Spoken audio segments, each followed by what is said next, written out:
para mencionar también la institución. Y me gustaría justamente aprovechar que está junto a nosotros. Se da la lógica, al parecer, que es bastante difícil el acceso hasta esos lugares. Escuchábamos también las palabras del propio alcalde que decía, hay lugares a los que no hemos podido llegar. Y claro, hay gente que quiere ir a ver, hay gente que quiere ver cómo están sus casas, pero también hay personas que van a ayudar. Me imagino que eso no es para nada recomendable en este momento, tener esa actitud cuando hay que reaccionar frente a la emergencia. Bueno, la verdad es que todas las personas que tienen buenas intenciones en este tipo de emergencia, en algún momento pueden transformarse en un gran problema. Dado que acudir a esos lugares puede poner en riesgo su vida y poner en riesgo la vida de los demás. Dado que no tienen los conocimientos ni tiene la ayuda material para poder ayudar. Dado que estamos en sectores que son inaccesibles, con poca agua, con gran cantidad de matorral, con gran cantidad de pasto seco y con mucha carga combustible, que son algunos de los factores que han propiciado que esto se vaya extendiendo con rapidez. O sea, siempre hay una tendencia a pensar que los productos son peligrosos por su conformación química, pero también son peligrosos por su conformación física. Entonces, el pasto seco, la basura, el papel como tal, a altas temperaturas, con baja humedad, evidentemente pueden hacer que el fuego se transforme en un reguero y en algunos lugares incluso parezcan casi explosiones de fuego y vaya avanzando con gran rapidez. Incluso haya gente que no tenga ni siquiera tenga oportunidad de huir. Por lo poco predecible que es esto, por ello entonces se justifica absolutamente la medida de evacuar, por ejemplo, hasta 2.500 personas que, si bien no tienen el fuego encima de sus viviendas, todo podría cambiar de un momento a otro. Aun cuando no está el fuego sobre ellos, aquí hay una cuestión que no podemos evitar. Cada uno sabe dónde vive y cuáles son sus peligros inminentes. Si hay mucha carga de combustible y el pasto llega hasta el propio patio de la casa. Las casas son de construcción ligera o artesanal, mucha madera. Es evidente que ahí hay un foco de propensión y de extremo peligro. Ahora, ¿qué es lo que sucede? El fuego aquí no se mueve de forma lógica. Esto va a depender mucho de los vientos, de la sequedad, y esto puede hacer, incluso en las quebradas se produce fenómenos un tanto ilógicos, por decirlo así, aunque son lógicos en las quebradas, y los fuegos pueden salir disparados a diferentes sectores y pueden provocar propagaciones violentas. ¿Qué tan preparados estamos como población para poder reaccionar ante este tipo de emergencias en particular, incendio? Porque nos hemos cansado un poco de hablar de cómo reaccionar frente, por ejemplo, a las alertas de tsunami, a un terremoto, pero en este tipo de casos, al parecer, no tenemos mucha educación. A ver, yo, además de especialista en incendios, soy especialista en emergencia. Y me extraña mucho a mí ciertas afirmaciones cuando alguien hace un par de evacuaciones y dice, cambió la cultura. Porque la cultura no cambia con 2 evacuaciones. La cultura cambia en la educación básica, en la educación media, pasando este tipo de materias de forma ordenada, cambiando la conducta de aquel niño, de aquel joven, y después reforzándolo en la medida que va creciendo. Este tipo de situaciones da a entender que no hay una cultura de prevención. Antes del incendio ya teníamos todos claros que ahí hay pasto seco, que no hay limpiezas, que hay botaderos de basura, que no hay un autocuidado, que hay una tendencia en que la gente que habita esos sectores está esperando que la municipalidad le vaya a limpiar, le vaya a ordenar la casa. Entonces tampoco hay una acción de autocuidado de los propietarios, en términos de que mi patio y alrededor de mi casa es mi preocupación. Y por lo mismo, si yo soy el que boto la basura en la quebrada, tarde o temprano eso va a ser factor de que se me queme mi casa. Entonces aquí hay todo un tema, digamos, un tema de Estado y un tema también local. Entonces cuando yo quiero cambio de conducta, voy a los colegios, esto se toma como una unidad sistematizada, porque aquí hay mucho tiempo para hacer castellano, matemáticas, pero este tipo de cosas es extra programático, entonces así no sirve en un país que casi tiene... lectivo. Claro, justamente. También hay que ir a las juntas de vecinos, hay que instruir cambio de conducta, porque aquí hay un punto clave, y esto aquí nos vamos a meter en un tema propio de la química del fuego. El fuego en los primeros minutos es controlable con los recursos inmediatos, un extintor con la manguera, con agua de jardín, con un balde. Pero si yo dejo ese tramo solo, el avance del fuego es geométrico. Por lo tanto, después, ni con 200 aviones, ni con todos los cuerpos de bomberos, lo vamos a parar.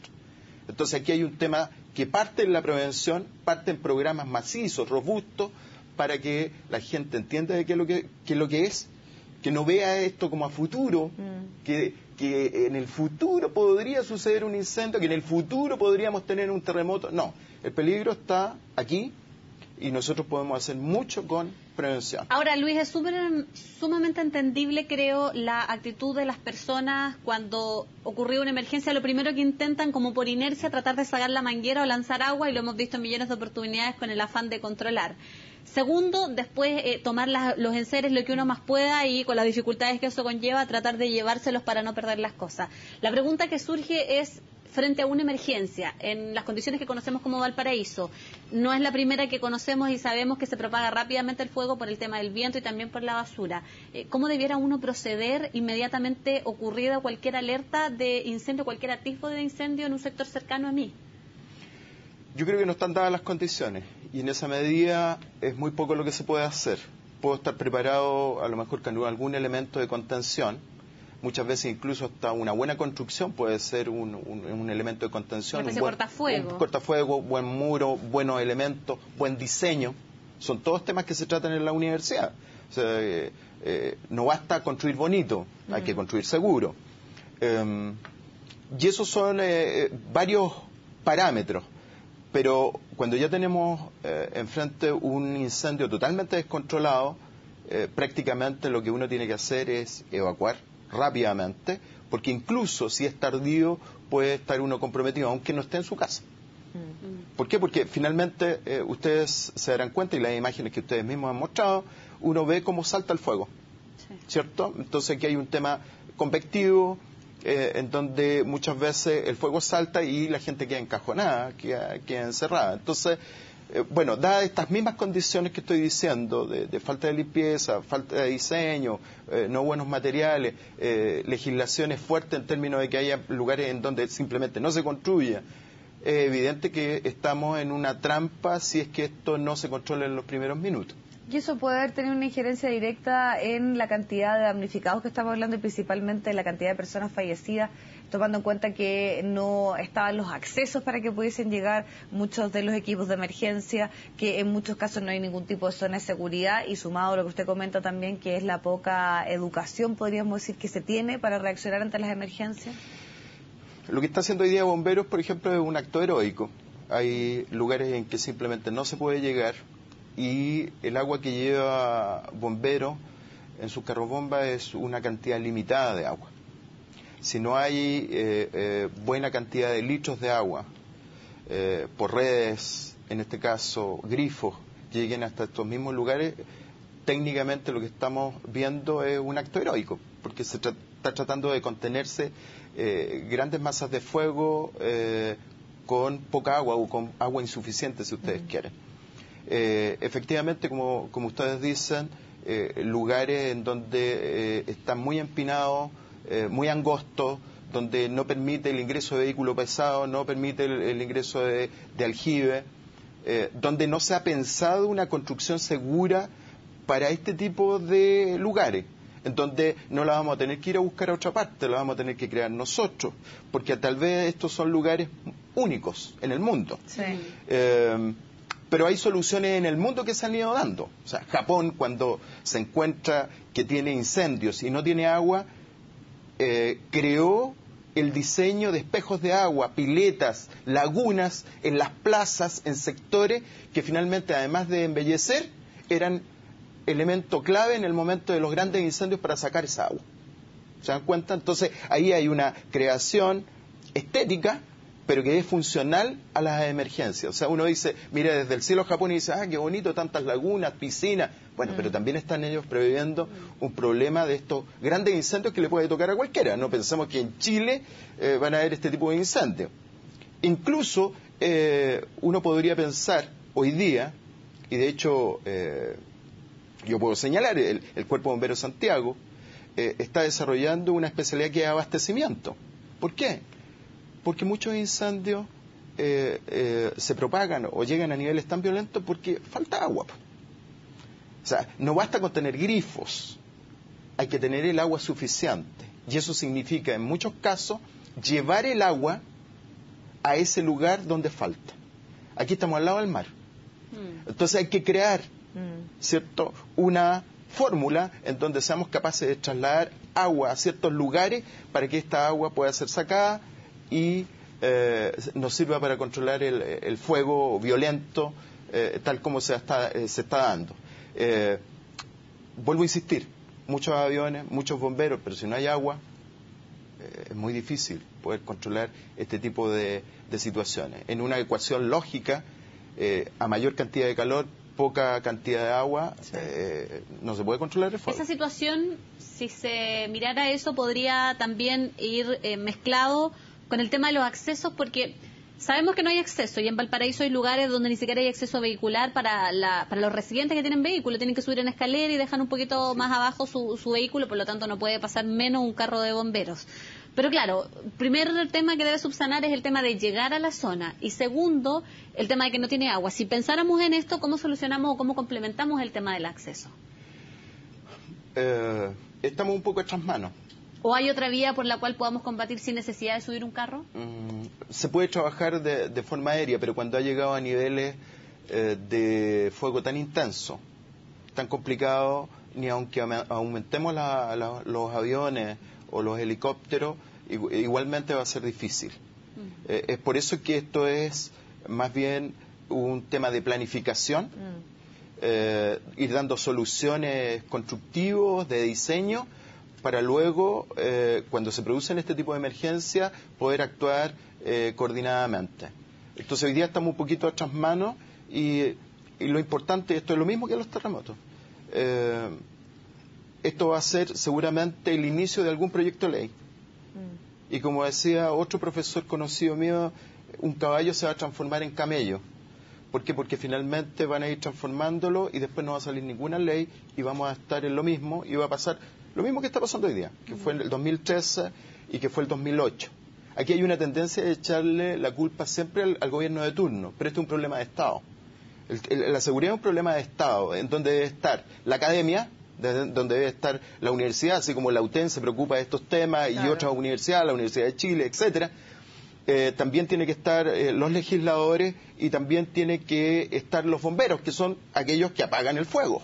Entonces muchas veces cuando se hacen estas comisiones falta una de estas partes y queda algo cojo que finalmente tiene solamente una visión y no se logra el objetivo principal, que es salvar vidas y bienes.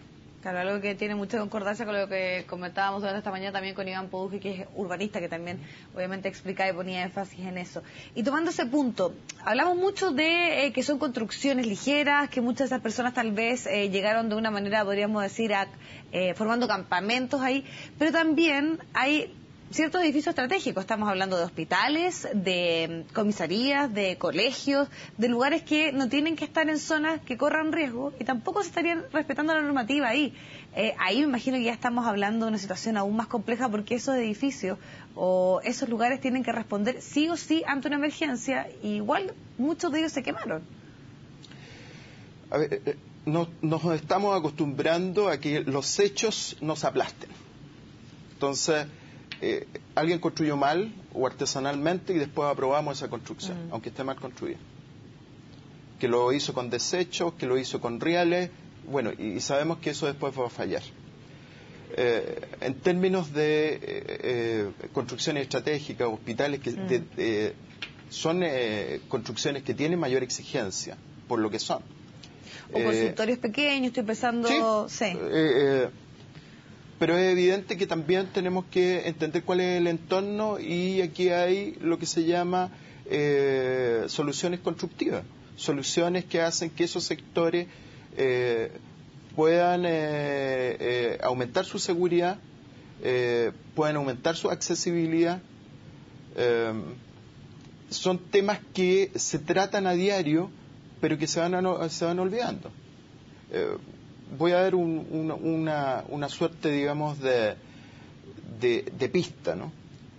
Un edificio que privilegie la luz natural es más seguro que aquello que encierra y no le deja luz natural y en determinado momento nos quedamos a oscuras. O sea, con un simple secreto, claro, con una simple señal, hacemos un cambio y hacemos de un edificio más seguro. A propósito de eso, Luis, discúlpeme que lo interrumpa, pero me acuerdo, y me ha tocado verlo, que en medio de las quebradas y todas estas irregularidades que conocemos, yo he visto, y algo en relación a lo que dice Vivi también, postes de la luz, del tendido eléctrico, en medio de la basura, incluso un poco caídos por la fisionomía propia del terreno. Y en más de una ocasión hemos visto que se tiene que cortar el suministro eléctrico porque los cables no están a resguardo y que se prende y finalmente esto también termina expandiendo el incendio en un caso de emergencia. Eso también hay que revisarlo, me imagino. O sea, sí, es una cosa que debería ser vital. Incluso tú te puedes dar cuenta que en el último tiempo torres de alta tensión, estos mismos cableados que dice, no se respeta la servidumbre. Antes existía el concepto de servidumbre en que nadie podía estar cercano o por debajo de estas líneas. Y hoy día vemos que hay cables que pasan por el medio de las poblaciones. O que pasan por afuera de la casa, hay una casa que está más abajo y que el cable sobre la puerta está ahí arriba de la casa. Y es evidente que es un riesgo. Y tomar decisiones de canalizar y hacerlo de forma subterránea, es evidente que son costos. Lo mismo que organizar un ataque de fuego temprano. Ahí hay otro tema, digamos. Uno puede pensar que arrendar un avión prematuramente y mandar bomberos prematuramente puede ser un gran gasto, pero si el país está dispuesto a asumirlo, puede evitarse todo este gasto que se deduce de una gran tragedia. ¿Te das cuenta? Porque si yo estoy en un primer inicio, esto cuando escuché yo a alguna gente de los cerros, decía, veíamos tan lejos el fuego y llegó a mi casa. Entonces, si yo veo el comienzo de un fuego, y en ese comienzo del fuego tengo una estrategia en donde envío material aéreo, o sea, ya no espero que sea el último eslabón de la cadena, sino que envío una gran fuerza, como sé que tengo un riesgo inminente, paro ese fuego a un bajo costo con respecto a lo que podría ser una de estas tragedias. ¿Te das cuenta? Entonces, muchas veces el que está manejando el presupuesto saca la cuenta que la primera eslabón es muy caro. Pero dejar ese costo, dejarlo como un eslabón secundario puede ser mucho más. La decisión estratégica es la lenta, porque bomberos con sus bombas sale, pero si se encuentra con que no puede seguir avanzando la zona de la catástrofe, no es mucho lo que puede hacer. Pero de bomberos no depende que salgan los aviones a lanzar el agua, depende de una decisión de la administración central. Claro, muchas veces porque yo he trabajado tanto en el tema de la academia y también en la parte operativa. Trabajé muchísimo tiempo en la administración de Alberto Maturana, en la ONEMI. Muchas veces el tema de aviones es como de presupuesto, es como ir a una licitación y después sale, a no ser que se decreten estos estados de excepción. Pero antes no se pueden sacar, y antes son muy caros. ¿Cuánto vale un incendio? Pero si se sacan antes podrían cambiar el curso de las cosas. Justamente, a lo mejor esta tragedia no habría sido tragedia. Luis, retomando un poco también lo que está sucediendo en este momento, podríamos decir la remoción que va a tener que haber ahí, los escombros que quedaron, los desechos, pensemos también en muchas cosas que obviamente son materiales incandescentes, o sea que son incendiables, no sé, estoy pensando en balones de gas. ¿Cuáles son las principales dificultades y las precauciones que habría que tomar en este momento para evitar una tragedia mayor o mayores complicaciones en este proceso puntual, en la labor que tiene que ver con limpiar esta zona, con poder de a poco ir avanzando en este lugar? Mira, si gran parte de esto está quemado, ya no hay combustible y de acuerdo a la teoría del fuego, no habiendo combustible ya no hay más peligro. No obstante, uno podría pensar que hay ciertos sectores que aún tienen lugares o material que se podría entrar en una combustión. Con la temperatura, no sé si afecta eso, las latas que veíamos, por ejemplo. De hecho, las brasas tienen una característica. Pueden estar bastante tiempo con muy poco oxígeno.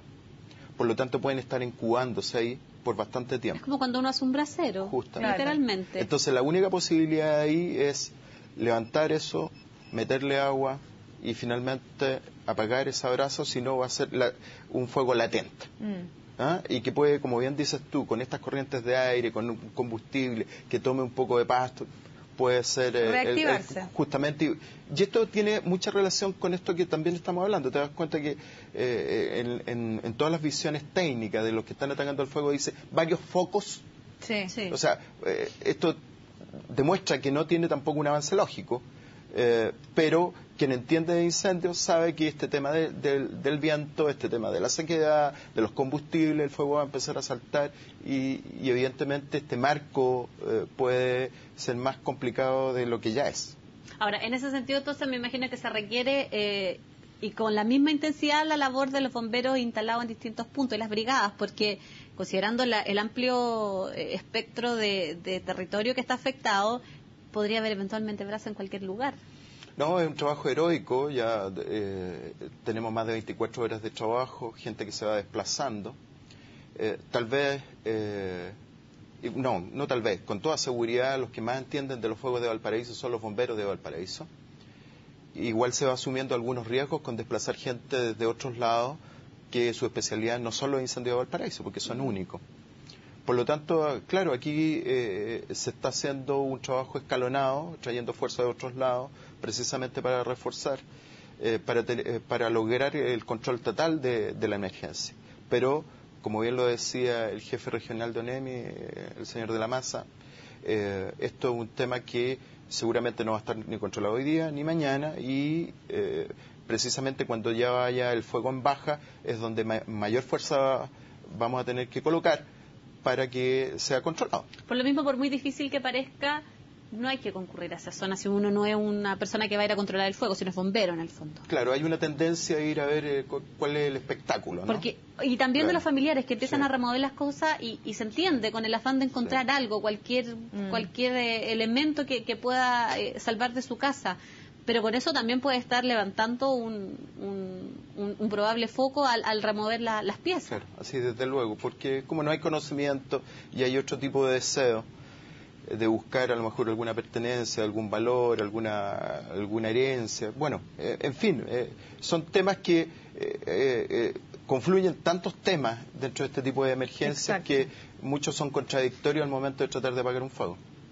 Luis, me gustaría también, aprovechando la expertise que usted maneja, ¿qué debiese pasar o qué prevenciones o precauciones se deberían tomar en los albergues? Pensando en el número de personas que se convoca ahí, pensando que hay niños, pensando que hay una situación de trauma, de angustia, y que muchas veces también ahí hay que poner mucho énfasis en cómo trabajar con estos grupos. Porque están, discúlpame que interrumpa, que están un poco colapsados también y hay personas con movilidad reducida, claro. Hay niños, de todo. Y enfermedades que pueden hacer, claro, sabemos que hay una, por ejemplo, campaña para vacunarlos, pero me gustaría también saber qué recomendaciones se hacen en esos lugares. Mira, mundialmente el tema de los albergues, sobre todo cuando son albergues creados o en tránsito, o sea, que no son albergues, sino que son claro, son colegios, va a ser una solución inmediata en el momento de la emergencia, pero ya avanzados los días el tema se va complicando.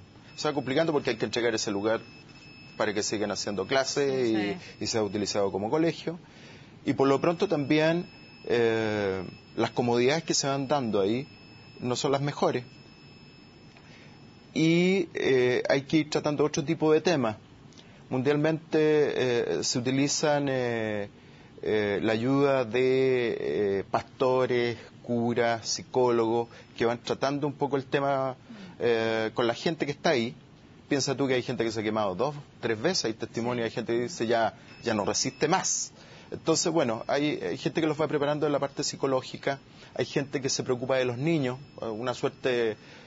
lo que se reproduce, ¿cierto?, cuando uno va a los malls, que ahora hay unas guarderías para mientras uno está comprando. Bueno, aquí también pasa lo mismo. O sea, uno puede pensar también de que va a haber profesores, gente a disposición para trabajar con los niños en estos mismos lugares, pero debe haber una respuesta, una suerte de solución más definitiva. Y desde el punto de vista más estructural, ¿un colegio es el mejor lugar para llevar a personas damnificadas? Me imagino que se pensará en él porque tiene un casino, es un lugar que tiene bastantes techo, baños, tiene claro, también claro. Bebederos, tiene salas, tiene como dividir, tiene Por algo su centro de vestidores. votación, Claro, claro. en principio, claro, es algo que da la posibilidad, también lo podría ser un buen gimnasio, un buen especie de teatro techado, en fin, se dan esas posibilidades, pero siempre son por tiempos limitados. La gente después quiere una solución más definitiva y situaciones de mayor rapidez muchas veces son la creación de algunas aldeas, viviendas más rápidas que se levantan y efectivamente ya uno puede tener una vida más normal. Lo que sí uno no debe caer en volver a construir ahí mismo las casas sobre texto de la presión, porque finalmente vamos a tener un nuevo incendio. Pero en el eso ha futuro pasado, próximo. que Sí, se ha reconstruido en las zonas afectadas. Claro, porque entonces, empieza la discusión de que yo tengo en mi poder el terreno y que yo no me quiero mover porque este es mi barrio histórico y una serie de cosas que no es fácil y abordar. muchas veces se vuelve a construir y se construye mal. Se vuelve a construir con material ligero, se vuelve a construir con material de desecho y volvemos a tener el mismo problema. Poca accesibilidad, botan basura a las quebradas, se vuelve a producir la misma historia. Luis, usted, claro, es académico, es director de la carrera de prevención de Ingeniería Civil en Prevención de Riesgo y Medio Ambiente. Ingeniería Civil, claro.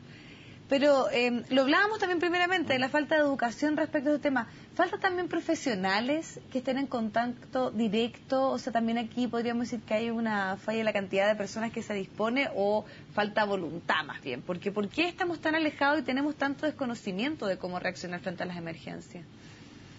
Mira, yo veo que aquí tenemos una realidad muy fragmentada. Este es un tema que yo trato a diario con mis alumnos. Cuando se trata de juntar todos los cuerpos legales que tienen que ver con incendios, tú los encuentras no en una pura ley, en diversas leyes. Y ya eso es un problema. Si tú quieres algo que tenga que ver con construcción, te vas a ir a la ordenanza de construcción. Si quieres algunos temas de extintores, van a estar en el de transporte. Si quieres algo de emergencia, te vas a ir al Ministerio del Interior. ¿Quién fiscaliza gran parte de los lugares de trabajo y la parte de incendio? El Ministerio de Salud. Ya eso te trae dispersa. Claro, te trae una complicación que muchas veces es insalvable. Después tenemos el tema de que esto es como lo secundario, ¿te das cuenta?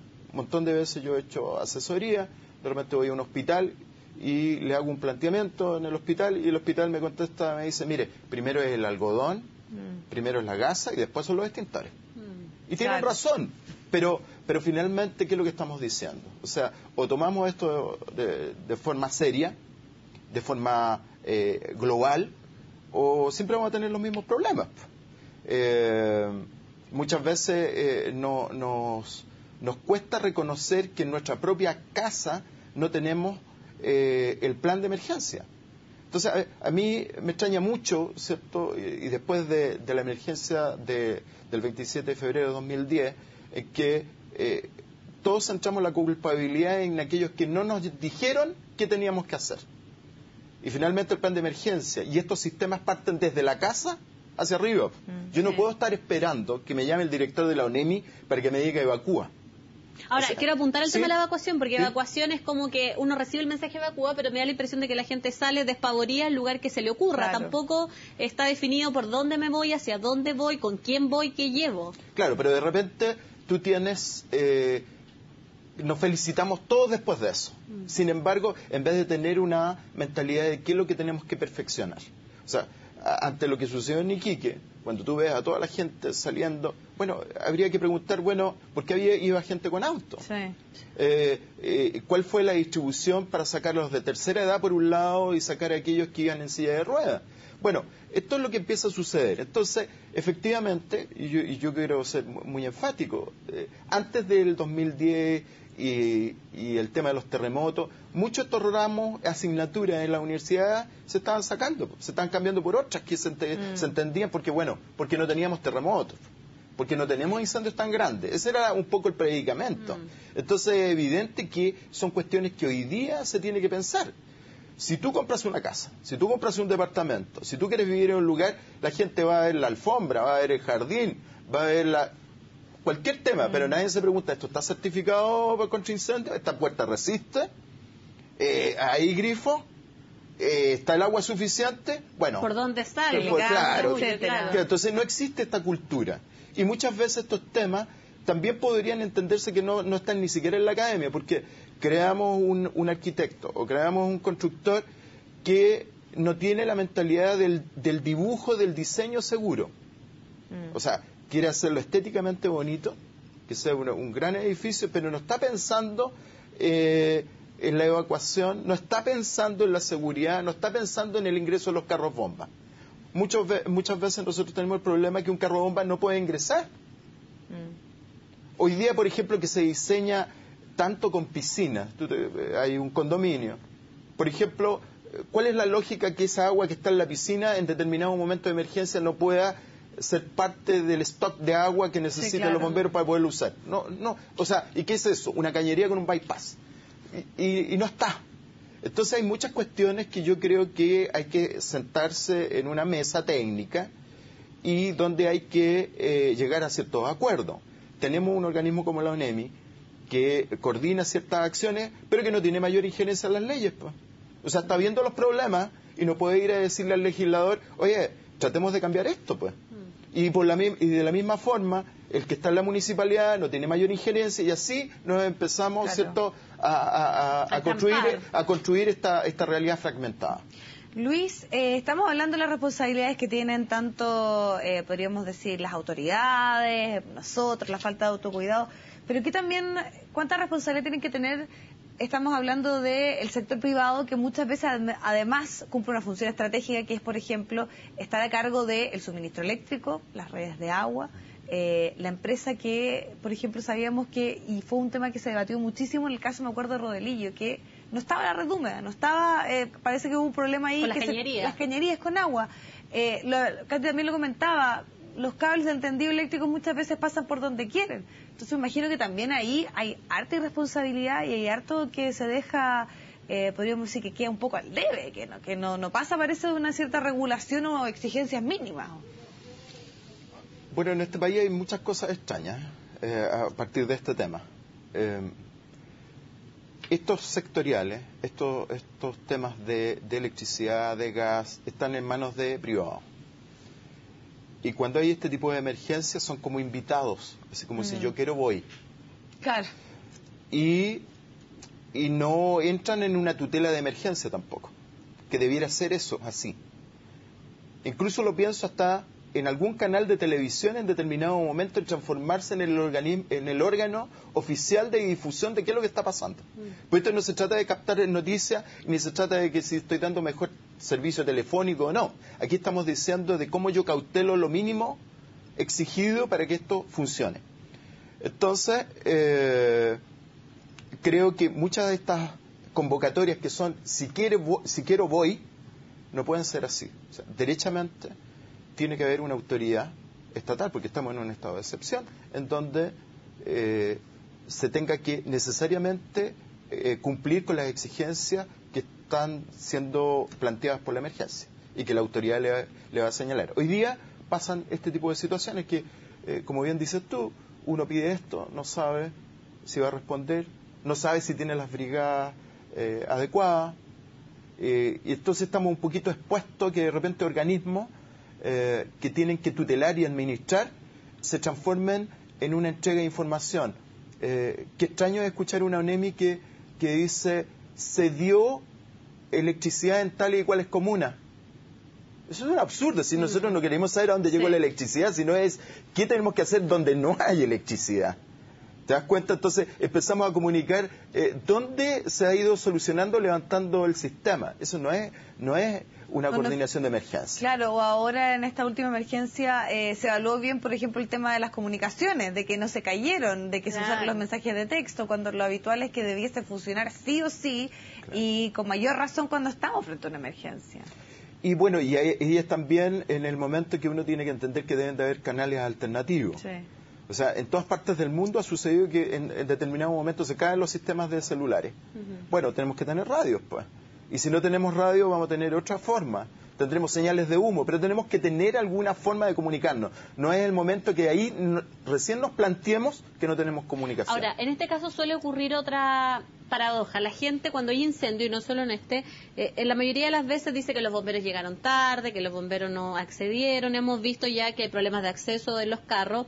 Y también no debemos olvidar, creo, y hay que recalcar en esta oportunidad, que los bomberos van voluntariamente a atender las emergencias, que los bomberos no están obligados a hacerlo, que los bomberos cuando uno va a algún lado y le piden una colaboración, yo no sé si toda la gente se pone la mano o si los legisladores se preocupan de buscar una solución definitiva y profesional para mezclar con el trabajo que hace la ONEMI, porque tampoco, creo, puede recaer la responsabilidad total en una organización que es voluntaria. Bueno, yo hoy día vengo como director de la Escuela de Ingeniería de la UTEM. Ingeniería en Prevención de Riesgo, aun cuando yo soy bombero igual. Pero el tema de ser voluntario es para ingresar. Los que ingresan al sistema voluntario después están obligados a asistir. Y este tipo de instituciones tiene más de 150 años porque tiene y cuenta con el personal idóneo para ir a este tipo de emergencia. Lo que sucede es que no podemos estar basados solamente en que van a llegar los bomberos, porque ese es un elemento reactivo. Ahora, si yo te señalo que una compañía de bomberos en tiempo óptimo llega entre los 3 y 5 minutos, finalmente 3 o 5 minutos para un incendio es una eternidad. En 3 minutos se queman 60 metros cuadrados de casa a llama viva. Por lo tanto, lo que estamos diciendo es que los tiempos de desplazamiento versus a la generación del fuego y el desarrollo geométrico que tiene tan violento, generalmente los bomberos van a llegar en una situación que tienen que retener el fuego. Van a controlar evidentemente ese incendio, pero lo que van a evitar mayoritariamente es la propagación. Entonces, ¿qué es lo que estamos diciendo al respecto de esto? El tema preventivo es vital, pues la limpieza es vital, el tener un extintor es vital, es vital darle instrucciones a la junta de vecinos en la casa. O sea, si no es fortuito que los norteamericanos muestren en estos programas del 911 cómo un niño de 10 años salva al papá, y le hace una maniobra porque está atragantado con un pedazo de carne. Aquí, ¿cuántos tienen eso? ¿Cuántos podrían dar una buena alarma? ¿Cuántos tienen la expertise o el conocimiento para darse cuenta que eso va a salir fuera de control? Bueno, ahí es cuando uno puede decir, hay un cambio de cultura. Yo estoy haciendo un trabajo de doctorado, precisamente en convenio de la UTEM con la Universidad de Granada, en donde estoy trabajando este tema y he hecho una comparación entre dos comunas, La Ligua y San Antonio, dos lugares en donde generalmente hay terremotos. Y cuando uno les consulta a la gente de dónde han aprendido todo lo que saben de terremotos, no dice la ONEMI, no dice el Estado, no dice el alcalde de la alcaldía, del municipio. Señala que casi es un amigo el que les ha enseñado. Y en términos de cuando les consultamos si están preparados, ellos creen que una evacuación es saber todo. Cuando hay muchas más variables y muchos más temas que abarcar. Sin embargo, cuando saltamos de emergencia, porque hoy día está muy latente el tema de los terremotos, pero si saltamos de tema y le hablamos de un volcán. Claro. ¿Ustedes saben cuántos volcanes tenemos en Chile? Los voy a poner en aprieto. No, yo no lo desconozco. No sé el número exacto, pero sé que hay varios y muchos en... Más de 2.900 y muchos volcanes, en ejercicio activo. ¿Cierto? En Chile hay algunos que incluso podrían ser, ni siquiera los tenemos calificados como tales.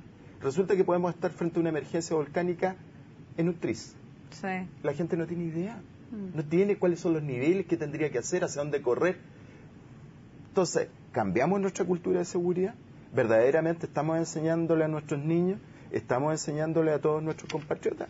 Bueno, yo creo que no hay que confundir. Hay acciones, esas acciones han sido buenas, se ha mejorado, pero de ahí a que hayamos cambiado nuestra cultura frente al riesgo, si somos un país que tiene cultura de la seguridad, yo creo que estamos algo alejados.